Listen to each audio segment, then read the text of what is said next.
5 χρόνια awareness. Προσπαθεί να ξαναζωντανέψει την τέχνη σε σχέση με την κοινωνία.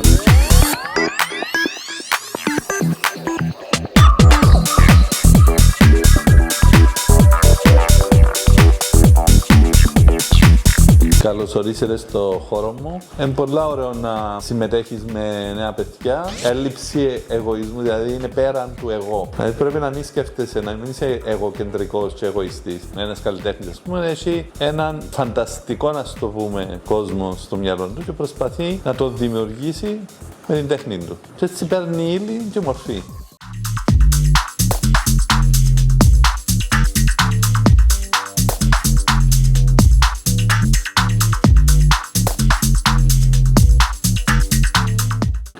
Βρισκόμαστε σήμερα στην Παλιά Εγκομή, στο εργαστήρι τέχνης και γλυπτικής του κύριου Παναγιώτη Πασάντα. Ο κύριος Παναγιώτης Πασάντας είναι ένας από τους πιο σημαντικούς γλυπτές της Κύπρου, με βαθιά καλλιτεχνική πορεία, που έχει αφήσει το στίγμα του σε δημόσιους, ιδιωτικούς και εκθεσιακούς χώρους.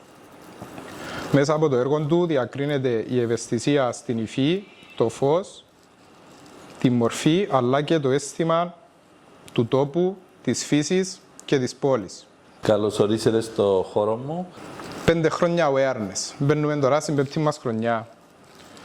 Τι σας όθησε να κάνετε την πρώτη αίτηση και τι σας κρατά μέχρι σήμερα να έχετε μια επαφή μαζί μας και να μας δίνετε την ευκαιρία να σας εκθέτουμε? Η όθηση δεν είχα κάτι ιδιαίτερο. Απλά μου αρέσει να παίρνω μέρος σε νέες εκθέσεις, σε ομαδικές, και υποστηρίζω τα νέα δρόμενα, ας πούμε, στον εικαστικό χώρο. Είναι πολύ ωραίο να συμμετέχεις με νέα παιδιά και είναι ωραίο να παίρνουν όλες οι ηλικίες μέρος σε μια έκθεση και να μην σνομπάρουμε, ας πούμε, πράγματα. Πολλά σημαντικό για τις νέες ηλικίες και επίσης διάτε μας και εμάς την τεχνογνωσία σας και την εμπειρία σας για να μπορέσουμε και εμείς να εξελιχθούμε, να προοδεύσουμε ή να αποφύγουμε κάποια λάθη που μπορεί να υπάρξουν. Σημαντικό, είναι ωραία που λαλώ σε νέους καλλιτέχνες να παίρνουν μέρος πιο συχνά, να δείχνουν την παρουσία τους, έτσι ώστε να τους μάθει ο κόσμος και αν πραγματικά αγαπούν τούτο που κάνουν, να προχωρήσουν. Τούτο είναι πολύ απλά. Τι είναι αυτό που σας εμπνέει περισσότερο στη δημιουργία των έργων σας? Η ζωή. Πάντα ο εσωτερικός κόσμος των ανθρώπων, δηλαδή ο δικός μου, ένας καλλιτέχνης, ας πούμε, έχει έναν φανταστικό, να το πούμε, κόσμο στο μυαλό του και προσπαθεί να το δημιουργήσει με την τέχνη του. Ας το πούμε το άπιαστο, το ιδεατό, το τοπικό πράγμα που έχει στο μυαλό του, ουσιαστικά κάνουμε το και έτσι παίρνει ύλη και μορφή. Μάλιστα. Και όταν πάρει η ύλη, η σκέψη μας πάρει τη μορφή, γίνεται και πραγματικότητα ύστερα. Και ειδικά αν το έργο θέλει να δώσει κάποιον ωραίο μήνυμα, κάποιο σωστό μήνυμα. Θετικό. Ναι. Πρέπει να είναι θετικό. Για μένα, τέλος πάντων, πρέπει να είναι θετικό. Υπάρχουν καλλιτέχνες που απλά αρέσκει τους να σοκάρουν. Μια φορά παλιά είδα κάποιους καλλιτέχνες που εγώ προσωπικά σοκαρίστηκα, μετά εθύμωσα, μετά είπα μα γιατί, και μετά σκεφτήκα, έκαναν τη δουλειά τους. Επετύχαν το σκοπό. Θέλαν να δείξαν εκείνον που θέλαν θέλαν να δείξουν. Και όταν σκεύασα για εκείνους, ήταν πραγματικά τούτος ο στόχος τους. Έμπαιζε ρόλο ο στόχος, ο κάθε καλλιτέχνης μάλλον, έχει τον δικό του στόχο, διαφορετικούς τρόπους για να προσεγγίσουν ένα θέμα. Το θέμα το συγκεκριμένο ήταν, να το πω, ήταν Gilbert and George και ήταν για να σοκάρουν το θεατή και να γίνει μια αφύπνιση για το καθημερινότητα μας και ζούμε το πολλά πιο έντονο σήμερα, γιατί η τηλεόραση δείχνει ξανά και ξανά εικόνες βίας, τώρα τα διάφορα άλλα media δείχνουν το και συνηθίζεις το και πλέον είναι αντίδραση. Τούτοι τι έκαναν, χρησιμοποιούσαν παλιά σχεδιασμό, ας πούμε, που έργα τέχνης, πιάνναν πραγματικά πτώματα ή ρεαλιστικά, έκαναν φωτογραφίσεις, που ήταν αειδιαστικά και σοκαριστικά και προσφέρασαν τα με έναν πολύ όμορφο τρόπο, ωραίο, που το εδέχεσαι και τούτο είναι πολλά πιο σοκαριστικό. Είναι η πρώτη αντίδραση που κάνει ούλος ο κόσμος και μετά που το ξανασκέφτεται, ναι, τούτο που είπετε, ότι όντως αποδείξαν και μάλιστα. Τούτο το πράγμα εγώ μπορώ να το πω για τη μουσική, ότι έχει μουσικές που στην αρχή είναι έτσι λίγο, ειδικά για την ηλεκτρονική μουσική, που είναι λίγο δύσκολο να την καταλάβεις, αλλά στο τέλος, αν μείνεις και παρακολουθήσεις όπως έναν έργο τέχνης για παράδειγμα, να καταλάβεις το νόημα. Μπορείτε να μοιραστείτε κάποιες από τις δυσκολίες που αντιμετωπίσετε στην πορεία σας ως καλλιτέχνης και ποια συμβουλή θα δίνατε σε ανερχόμενους καλλιτέχνες? Μία από τις δυσκολίες που αντιμετώπισα ήταν επαγγελματικά. Πρώτα να έβρεις, ας πούμε, δουλειά για να έχεις έναν εισόδημα για να ζήσεις. Και μετά το τεράστιο πρόβλημα λόγω της γλυπτικής ήταν ο χώρος. Χρειάζεσαι, σαν γλύψης, χρειάζεσαι έναν μεγάλο χώρο για να λειτουργήσεις, που είναι πολύ δύσκολο. Αλλά και ζωγράφος δεν είναι πάλι το ίδιο πρόβλημα. Δηλαδή χρειάζεσαι έναν χώρο να ζωγραφίζεις, να δουλεύεις, να υπάρχει μια ηρεμία, να είναι ξεχωριστά από το σπίτι σου. Πολλοί συνάδελφοι είναι μέσα στα σπίτια τους σε ένα μικρό δωματιάκι και προσπαθούν να επιβιώσουν. Ναι, λόγω έλλειψης χώρου και...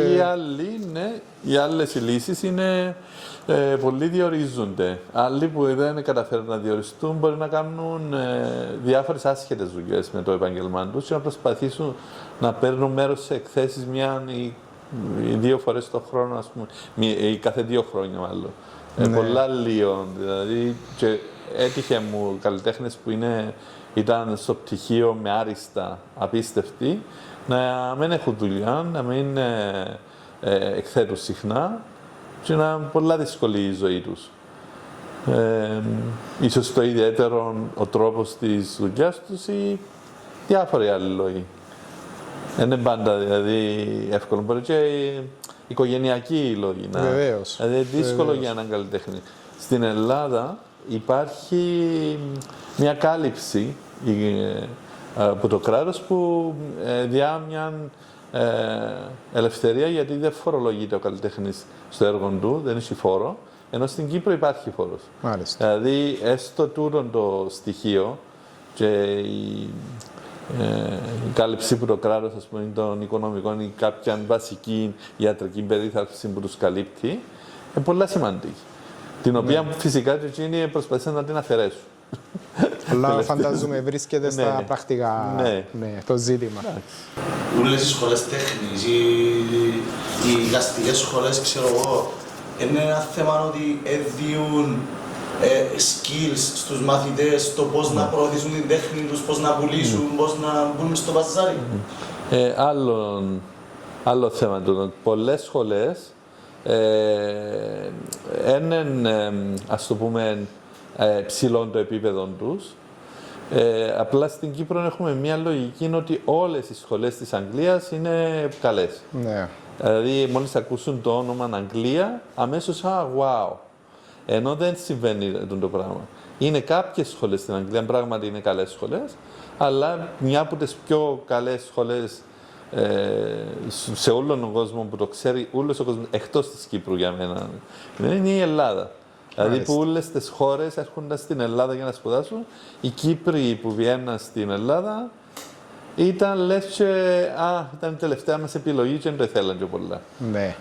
Ήταν περίεργο. Ενώ επίσης σχολές σημαντικές είναι της Ρωσίας, της Τσεχίας, της πρώην Σοβιετικής Ένωσης, πάλι Ιταλία, Ισπανία, Γαλλία, εντάξει. Πάρα πολλά σημαντικές. Δεν ξέρω, υπάρχει το fixation πάνω στην Αγγλία. Σίγουρα, σίγουρα. Εντάξει, αν ανατρέξει νομίζω κάποιος στην ιστορία, στην Αγγλία νομίζω βρίσκονται ελληνικά ακάλματα, ελληνικά βάζα, Ναι, αλλά ναι, εντάξει, καριάτιδες. υπάρχουν κάποιες σχολές που ακολουθούν την λογική.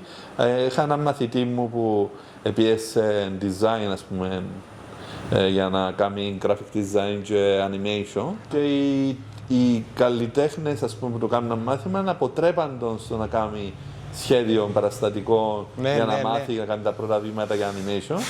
Και μετά ερώτησε απλά έναν άλλον καθηγητή σε άλλον πανεπιστήμιο της Αγγλίας και είπαν ότι κάνουν μεγάλο λάθος. Απλά έτυχε, άρα δεν μπορώ να λέω. Διαφορετικό πανεπιστήμιο, διαφορετικές λογικές, δεν πρέπει να γενικεύουμε. Κάποια, ναι, κάποια άλλα όχι. Κάποια συμβουλή που θα δίνατε στους ανερχόμενους μας καλλιτέχνες? Χρειάζεται πάντα consistency, δηλαδή συνέπεια στο κοινό, στη δουλειά που κάνεις. Και επιμονή και υπομονή. Δηλαδή, όταν κάνω κάτι εγώ, χωρίς να το βάλω στο μυαλό μου, κάνω το πάντα καλά. Είτε θα με πληρώσει ο άλλος πάρα πολύ ψηλά, είτε πλούσιος είτε φτωχός. Τη στιγμή που να αποφασίσω μια τιμή ή οτιδήποτε, ας πούμε, το μέγεθος, το σχήμα, θα το κάνω και καλύτερο από ό,τι μου ζητήσαν στην αρχή, γιατί είμαι συνειδητοποιημένος σαν καλλιτέχνης, θέλω να βγει ένα σωστό αποτέλεσμα. Γιατί αγαπώ το. Ενώ που τους λαλώ για όλα τα επαγγέλματα, από τη στιγμή που αγαπάτε εκείνο που κάνετε, να το κάνετε καλά. Μην ανησυχείτε. Ναι. Μην πάτε σε δουλειές, οτιδήποτε και να είναι τούτη, που να μην το αγαπάς, γιατί δεν θα το κάνεις καλά και να σου φταίει και ο κόσμος μετά. Το πιο σημαντικό είναι τούτο που είπετε, να κάνεις εκείνο που αγαπάς, και πάω πίσω σε τούτο που είπετε για ότι έχει καλλιτέχνες που εκθέτουν ή μπορούν να δημιουργήσουν μια φορά κάθε 2 χρόνια, να κάνουν εκείνο που αγαπούν, και όντως είναι έτσι λίγο στενάχωρο. Το άλλο είναι να συμφωνήσω με το ότι χωρίς να έχω γνώση στην τέχνη, αλλά ίσως μια νέα στρατηγική όσον αφορά το sustainability των καλλιτεχνών που είπατε και εσείς, να μπορούν να σταθεροί. Τη σήμερα ημέρα λογικά πρέπει να μπει και λίγο και το digital και το οικονομικό κομμάτι, να μπορείς να το διαχειριστείς. Και ούτε εγώ είμαι υπέρ σε πολλά πράγματα από τούτα, αλλά επίσης και τα social media τη σήμερα ημέρα, χωρίς να ξέρω, απλώς σκέφτομαι στρατηγικά πώς μπορούσε να γίνει πιο βιώσιμο το πλάνο. Με τα social media δίκοπο μαχαίρι, γιατί κάποιοι που έχουν ελάχιστη γνώση αλλά ξέρουν πολλά καλά να χειρίζονται τα social media μπορεί να γίνουν μέσα σε μια νύχτα λόγω του θέματος τους μόνο να γίνουν viral και να κάνουν καριέρα χωρίς να είναι ιδιαίτερα σημαντική, να είναι κάτι πολλά απλό που κάνουν. Απλά επειδή μοντελάκια ήδη μπορεί να έχουν ωραίο look και να είναι sexy. Sorry, αλλά έτσι είναι. Το σύστημα δηλαδή ζητά ένα sexy κορίτσι ή αγόρι που να κάνει λίγο τέχνη και να το πουλήσουν στην τηλεόραση και να βγει στα πρωινάδικα και να γίνει ο νέος Da Vinci. Χωρίς να είναι. Κοινός που καταλάβει που τέχνη όμως εννοώ καταλάβει και τούτο. Δηλαδή, κοινός που είναι να κάτσει να... Τι καταλαβαίνουν στην Κύπρο, δυστυχώς. Απλά, μπορείς να αντιληφθείς και από τις πρακτικές που έχει και από τα μέσα που χρησιμοποιεί, να βγάλει κάποιος έναν τέργο, δηλαδή χωρίς ας πούμε τεχνική μόδα. Κάποιοι που είναι οικαστικοί και στον χώρο, ας πούμε ζωγράφοι, μουσικοί, καλλιτέχνες διάφοροι, μπορούν να αντιληφθούν το πράγμα. Άλλοι δεν θα μπορέσουν να το καταλάβουν. Και αν κάποιος που είναι καλός και είναι οικαστικός και πει ρε παιδιά, το πράγμα δεν είναι σοβαρό, δεν είναι σωστό, δεν είναι κάτι για να το συζητήσουμε, απλά δεν θα του δώσουν καν σημασία. Δηλαδή συμβαίνει στο χώρο μας να έχει άτομα που είναι πολλά ψηλά και αν πεις εσύ σιγά τα λάχανα, ας πούμε, θα σε βγάλουν κακό και πικρόχολο και ότι απλά ζηλεύκεις. Δεν καταλαβαίνω. Ας πούμε, έτυχε πολλές φορές να δώσω κομπλιμέντα σε ανθρώπους και πιάσαν τους τα κλάματα οι άνθρωποι. Ας πούμε, είναι ότι Τώρα σοβαρά μιλάς, είπες μου για τη δουλειά μου τόσο καλά. Ρωτώ γιατί, ποιο είναι το πρόβλημα. Δύσκολα συναδέλφοι λαλούν μου κάτι καλό για τη δουλειά μου. Τούτο είναι ζήλια, ναι. Αλλά υπάρχει και το αντίθετο, τούτο που είπα. Η υπερβολή. Ναι, δηλαδή λαλείς την αλήθεια για κάτι που δεν είναι καλό, αλλά δεν σε πιστεύουν. Ναι. Απολύτως κατανοητό. Ζούμε το παντού καθημερινά σε όλους τους τομείς οικονομικής δραστηριότητας, σε όλες τις χώρες του κόσμου. Εμένα τα κριτήρια μου είναι πάντα όχι με τον αρχαίο καλλιτέχνη, με τον καλό καλλιτέχνη που τυχαίνει παραπάνω φορές να είναι οι παλιοί. Όχι πάντα. Υπάρχουν και σύγχρονοι που εγκριμένοι μέσα σε μια σπηλιά, έχουμε τους στην Κύπρο, Ναι. αλλά δεν έχουν προβολή στα μύτια. Γι' αυτό είσαστε εσείς δάμε, εμείς δάμε και κάνουμε ό,τι μπορούμε. Το φετινό μας θέμα είναι το unselfing. Τι σημαίνει αυτό για εσάς και πώς συνδέεται με τη δουλειά σας. Αν και τα παραπάνω είπαμε τα, αλλά ναι. Είναι το... νομίζω η δουλειά μου κάνει το πράγμα, δηλαδή έλλειψη εγωισμού, δηλαδή είναι πέραν του εγώ, του εαυτού μου. Τούτο το πράγμα προσπαθώ χρόνια να το βγάλω, χωρίς να το σκεφτώ ιδιαίτερα. Ουσιαστικά κάνω το γιατί ουσιαστικά να είσαι άνθρωπος πρέπει να είσαι έτσι. Δηλαδή πρέπει να μην σκέφτεσαι, να μην είσαι εγωκεντρικός και εγωιστής. Κοιτάζεις το κοινωνικό πλαίσιο που είσαι μέσα και δημιουργείς. Με τον τρόπο. Πώς πιστεύετε ότι η τέχνη και κατά προέκταση το awareness event μπορεί να φέρει περισσότερη ευαισθητοποίηση και αίσθημα κοινότητας τόσο στο παρόν όσο και στο μέλλον? Βλέπω μια καλή προσπάθεια και μια εξέλιξη του πράγματος που είναι ωραίο που νέους να συμβαίνει και να κρατιέται και να συνεχίζεται. Είναι μια γιορτή ωραία που φέρνει έναν νέο κύκλο ανθρώπων, νέους με καινούργιες ιδέες και προσπαθεί να ξαναζωντανέψει την τέχνη σε σχέση με την κοινωνία, να αφυπνίσει. Ναι.